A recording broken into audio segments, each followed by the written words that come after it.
We're about 7 months now into the pandemic. You're starting to feel a little burned out, working from home, helping teach the kids with distance learning, all of the stress going on with COVID-19.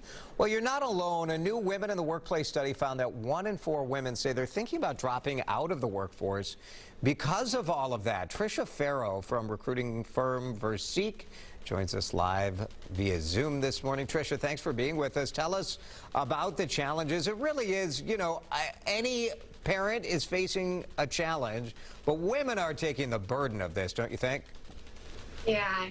In most cases, women are the primary caregiver in their family. And so we're seeing that women are feeling a little bit more burnt out and disproportionately impacted by the pandemic. I know for me personally, I have a first grader who's in the hybrid model and a preschooler who's part-time and also in daycare when he can be.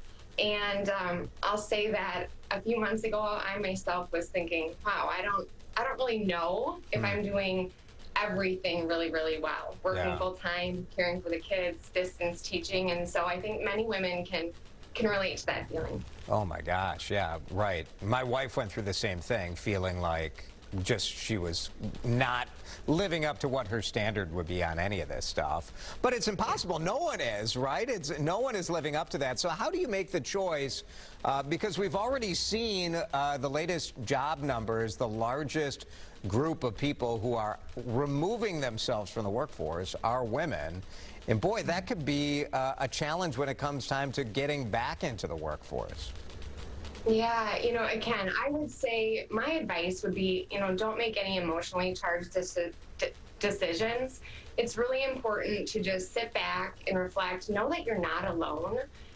Many women are in this together, and I would hate to see all the progress that we've made be erased. We have a ways to go yet, and I think the organizations that are going to lean in and think about how and when work is done a little bit differently, we're going to see those organizations come out better in the long run. And so I'd say, ladies, find your tribe. I know that's what I did. I had to reach out for help, for advice, trusted mentors in my network, and just know you're not alone.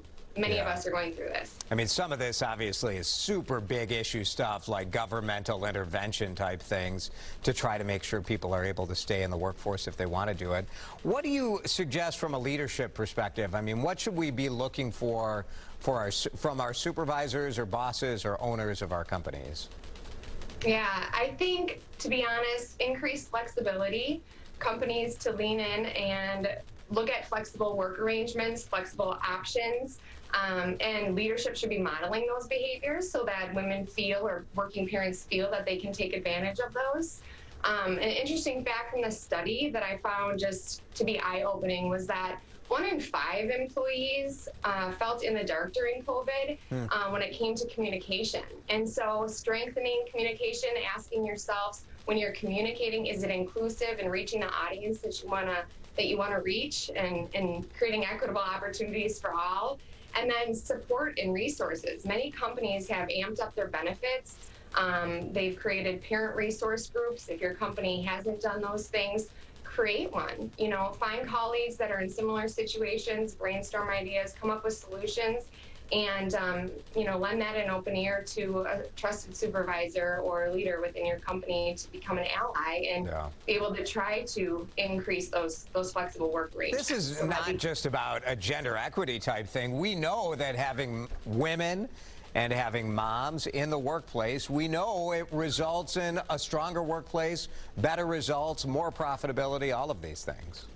That's right. The study even shows that organizations who have women in leadership positions are 50% more profitable or outperform their peers who don't. And so if you need the business case, there it is, right. 50% more. Yeah, good advice. You're doing great, Trisha. Don't worry about it. My thoughts to you. You have the toughest ages, a preschooler and a first grader for hybrid. Oof. Yeah. All right. We're in the thick of it. Thank you. That's right. We are. Thank you, Trisha. Appreciate it.